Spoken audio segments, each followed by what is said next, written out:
Hello, everyone, and thank you so much for joining the Community Ledger. I wanted to hop on today because I just recently saw the interview that Scott Jennings did with Van Jones on CNN, and crying Van Jones is admitting defeat. He is saying that the Democrats need to start looking inward, and it looks like he may be able to give some sound advice moving forward so that they can at least attempt to try to be competitive in these next few election cycles. So let's take a look.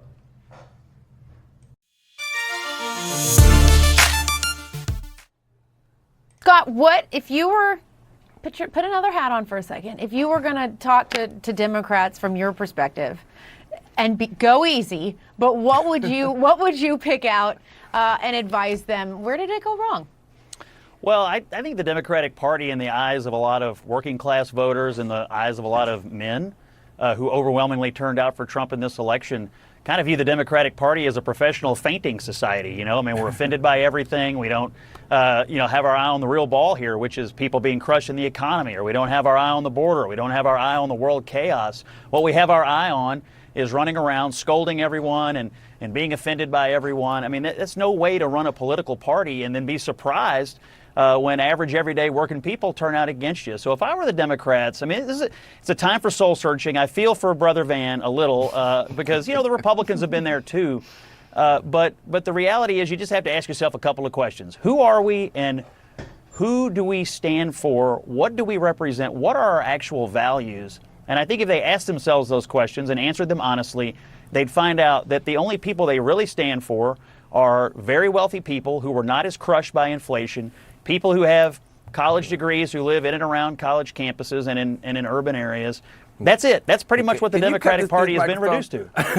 What do you say, Van? It's not true. Hey, listen, I think the Republicans have done a brilliant job of framing us that way, and I think we've helped them a lot, because a lot of the stuff that we say does fall into the pity party, crybaby society stuff. I think that's right. But the tragedy to me is that what Joe Biden and Kamala Harris actually did, and what they're promising to do, really was responding to working class needs. A lot of stuff in the Inflation Reduction Act was really trying to help ordinary people. They ran on a campaign to try to get $6,000 to everybody who's having a new baby, $25,000 to people who want to have a house, to help small businesses. There was an agenda there, but we did not do a good job of talking about it. The crybabies took up all the airspace, and then they built a machine. Don't forget, the Republicans built a machine online to magnify our mistakes and to mask their failures. And what we did was run a bunch of crappy ads that everybody hated and spend $1 billion doing it. So there is a core there that is good, but we dropped the ball in the parking lot. We thought we were on the football field. We weren't even on the football field. We were in the parking lot, and we got to look in the mirror. So yes, there you have it. Van is correct in that. He said everyone else was on the football field while they were still in the parking lot. They were just behind the curve. They ran a bunch of ads that didn't hit, that nobody felt good about, didn't inspire anyone. And it was just, in my opinion, just a horrible campaign. But nonetheless, I guess, Democrats felt like that was going to be impactful. We see now that it wasn't. But yeah, at least Van Jones is taking some accountability. Most of the Democrats that I've seen thus far are just, blaming everybody else, blaming Americans for just being disillusioned, blaming Americans for just being racist and misogynist. At least Van Jones can come out and say, listen, we really got to look in the mirror. We really got to do some things differently. And, I can respect it. But he's going to give us a little bit more. So let's take One of the most powerful members of the Democratic Party is now blaming President Biden for Vice President Kamala Harris's election loss. Former House Speaker Nancy Pelosi telling the New York Times Democrats may have had a better shot if the president had stepped aside sooner. And we're back now with our panel, Van Jones and Scott Jennings. Thanks for sticking around, both of you. Van, especially you. I do want to know, I'm not sure how good it does anybody looking backward at this point. However, I am curious what you make of the former House Speaker's comments. Well, I listened to the whole interview, and she was doing everything she could to try to get out of answering the question. She asked the question multiple times in multiple ways. Eventually, you have to give an opinion. And I don't think her opinion is wrong in hindsight. Don't forget now, Joe Biden was doing better than he is now. And after the midterm elections, when he had to make a decision to get in or get out, he was just coming off of an incredibly successful legislative session. that we had done really well in the midterms. And I think he started to feel like, hey, everybody keeps telling me I can't do this, I can't do that, and I'm winning. And he just went a bridge too far. I don't think anybody now can honestly say they are glad that Joe Biden stayed in. So I think Pelosi's just being honest about that. But I think people think that she went on there to go after Joe Biden. She did not. She got asked that question. She couldn't get out of the box, and she had to give an answer. Right. I mean, exactly. Scott, do you think Biden was a key factor in Trump's victory? Oh, of course. I mean, the look, Biden of it all? Of course. I mean, he's had an under 40% approval rating since August of 2021. The American people have been very unhappy with him. Yes, Democrats did a bit better in the 2022 midterm, but I think it was in spite of Biden, honestly. And the House Republicans did actually win the national popular vote in the 22 midterm. People keep forgetting that. We did have some bobbles in some Senate races. I think they totally overread what happened in that midterm. But on top of that, what I find particularly troubling is that all these Democrats who are now looking back on Biden and, he shouldn't have run, he shouldn't have done this. These are the same people who were all too happy to go on television every day and tell us that Joe Biden was sharp as a tack, everything was fine, he was up to everything. And we now know there's huge amount of evidence that he wasn't, that he really was diminished, that he really wasn't up to the job. And yet they were pushing that campaign forward anyway. They finally dumped him after the debate when they couldn't hide it anymore. To me, the reckoning here is, when did everybody know Joe Biden was diminished? Why did they lie for so long? And are we going to get a full accounting of that? So I don't think Democrats have anyone to blame here but themselves. Joe Biden's going to go down in history as a pretty terrible president, I believe. And on top of that, if you're a Democrat and you think about how he ran his campaign the first time, I'm running to restore the soul of the nation, to rid us of Trump and Trumpism. Today, Donald Trump is stronger than he's ever been, more popular, and his agenda is ascendant in our politics. It is a complete and total political failure.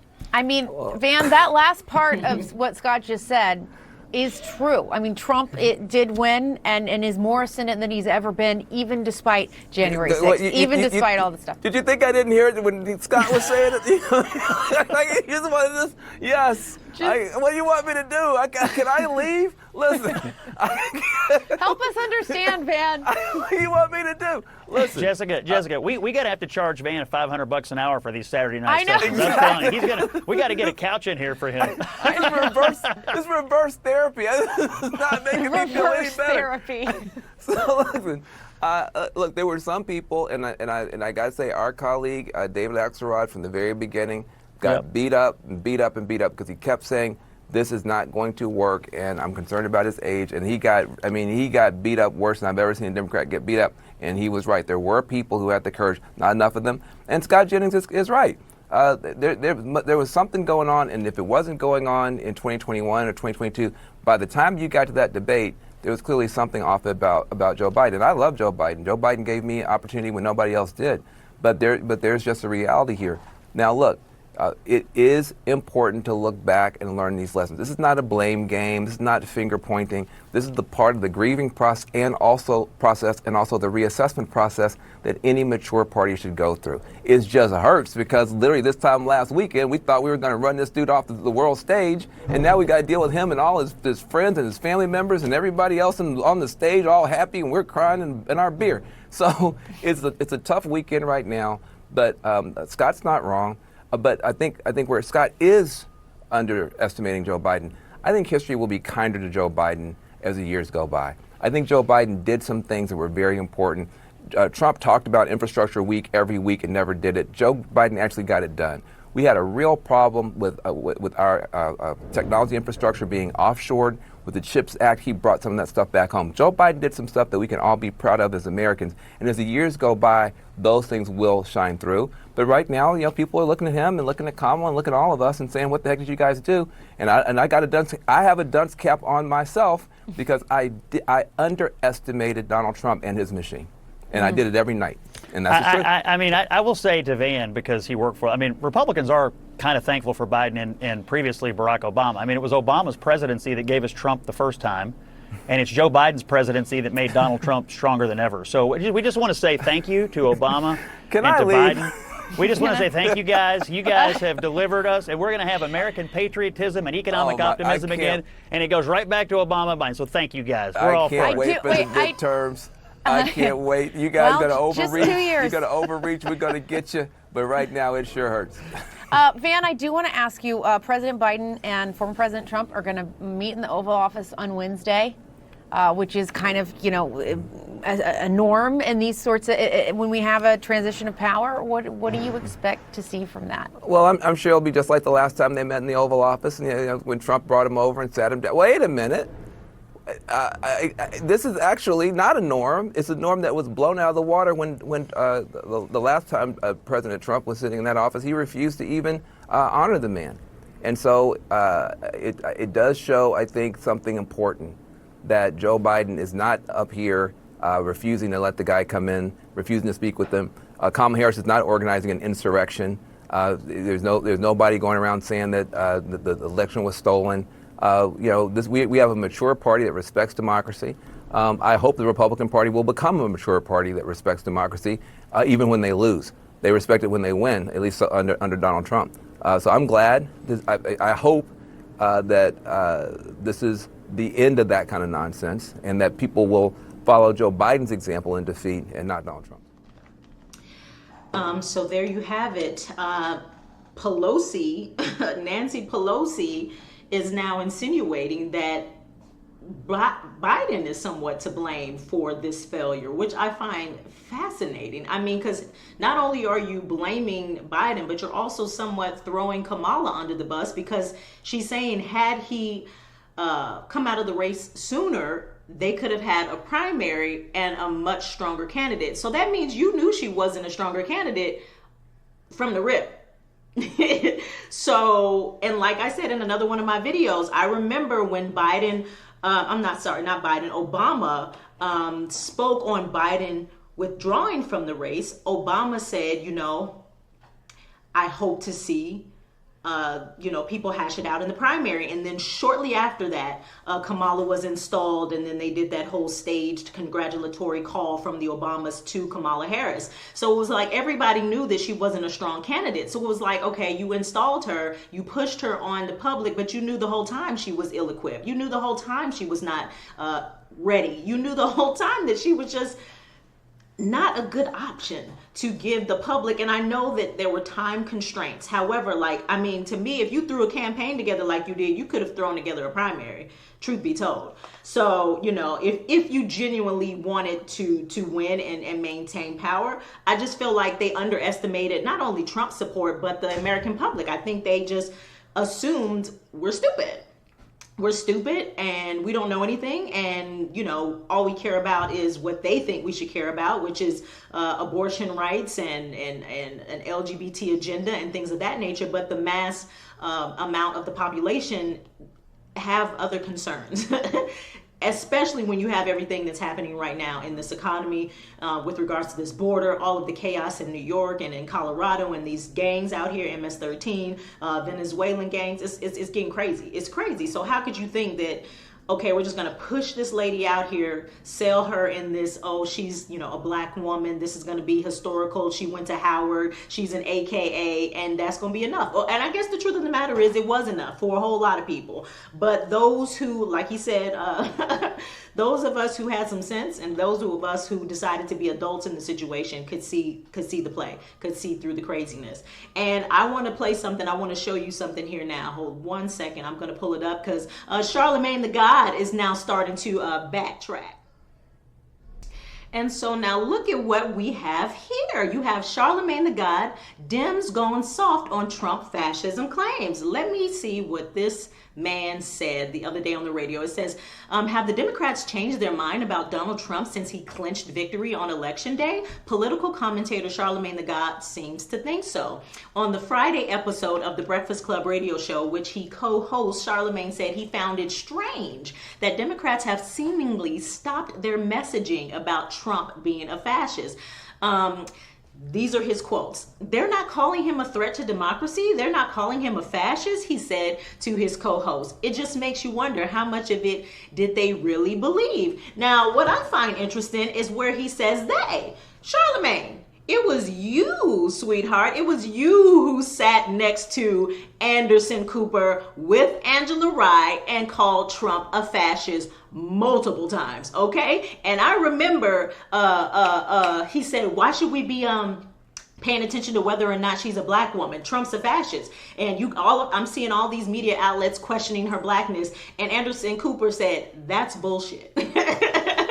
Live on air, he was like, I'm calling bullshit. So it was Charlamagne, not they, you boo, okay, who was calling Trump a fascist. And now he's trying to separate himself. Isn't that something? Where was I? Okay. A guest chimed in to say Democrats can't use that rhetoric against Trump now. He's the most powerful man in the world, but Charlamagne remained unconvinced. And this is again is Charlamagne's word. On Monday, they were just calling him that. And I would think that if you really believe that, then somebody's speech would be about how America fed up and how things are about to be really bad. Okay, let me read that again. On Monday, they were just calling him that. And I would think that if you really believe that, then somebody's speech would be about how America is fed up and how things are about to get really bad, he said. It just makes you wonder, how much of it did they really believe and how much of it was just politics? All of it, okay? All of it. Charlamagne's comments drew ire from some commentators online who called him another flip-flopping media puppet. And that is correct. That interview that he did with Anderson Cooper and Angela Rye, it was so scripted. It was so obvious that they gave him these talking points. All you need to do is just go ahead and push that he's a fascist, and he did exactly what he was summoned to do. Okay, he just went in there and regurgitated the same talking points over and over, and it was so unconvincing. It was so played. It was like, are you serious right now?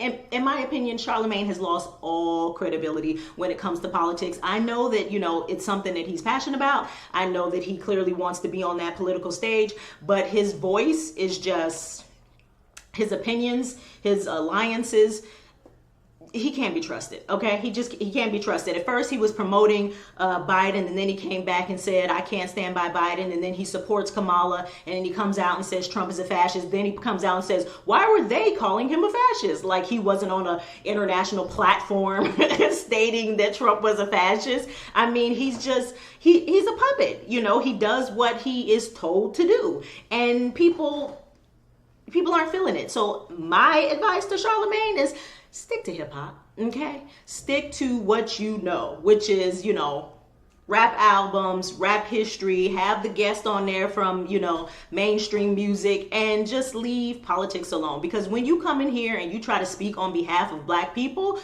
you sound crazy, okay? You're a mess, and it's not landing. It's just giving, you don't know what the hell you're talking about. And it's been so many different platforms that you've gone on and spoken on, and I'm just yelling at the TV screen, like, what are you talking about? Like, and you get dragged. You always get dragged on social media days after. So I would just leave it alone. Be like Envy. Just sit in the background, laugh when the politicians come. He may ask one or two questions and keep it moving. I wouldn't even host any more politicians. I wouldn't even have them on the show. Stick to music. That's what you should do.